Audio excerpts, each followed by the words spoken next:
The Howls returned last night.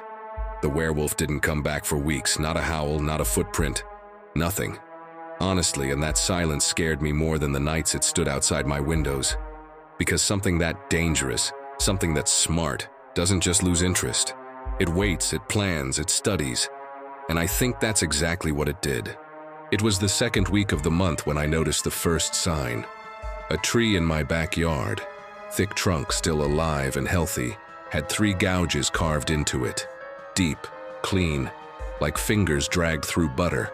Except these weren't fingers, and nothing human could reach that high. I tried convincing myself it was just an animal, even though my gut already knew better.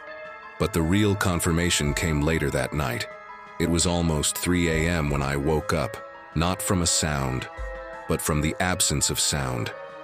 The world outside had gone dead again. That same unnatural stillness I remembered from the night it entered my house. I checked my phone.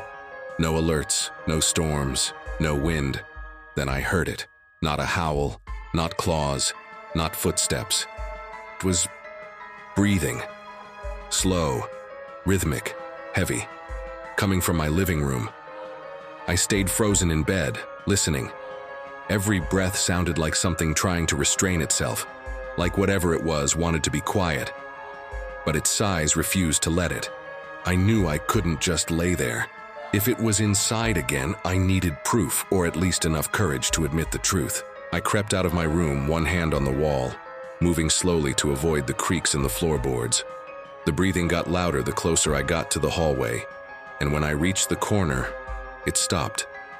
Dead silence. I peeked around the corner. At first I didn't see anything. The living room was dark, only the soft glow from the streetlight outside spilling across the floor.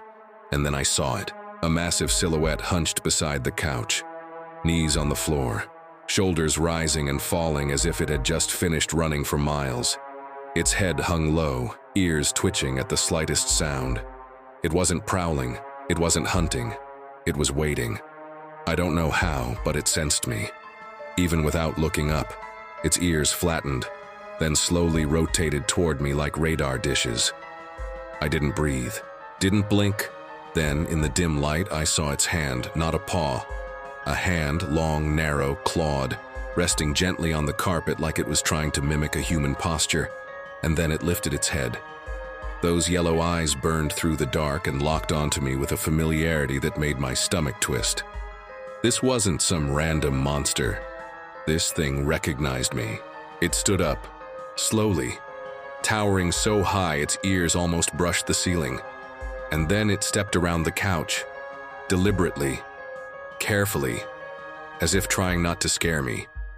It stopped only a few feet from where I was standing, close enough for me to smell the earth trapped in its fur, close enough to hear the low rumble building in its chest. Not a growl, not a threat.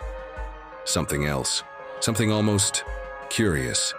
For a moment, and I hate admitting this, I felt less hunted and more inspected. Like it wasn't here to kill me, but to understand me, the way a scientist looks at something they can't quite classify. We stood there, human and monster, staring at each other, neither moving. Then its head jerked toward the window. Something outside caught its attention. It stepped back, shoulders tensing, ears perked, and just like that, it was gone. It sprinted to the back door, shoved its way through the frame, and vanished into the night so fast it left the curtains fluttering.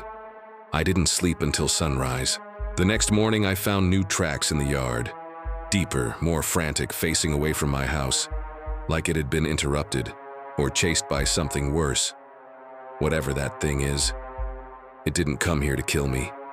It came because something out there is hunting it, and now that it's marked my home, I think I'm part of whatever comes next. Distant, overlapping howls, 2 different voices, fade to black.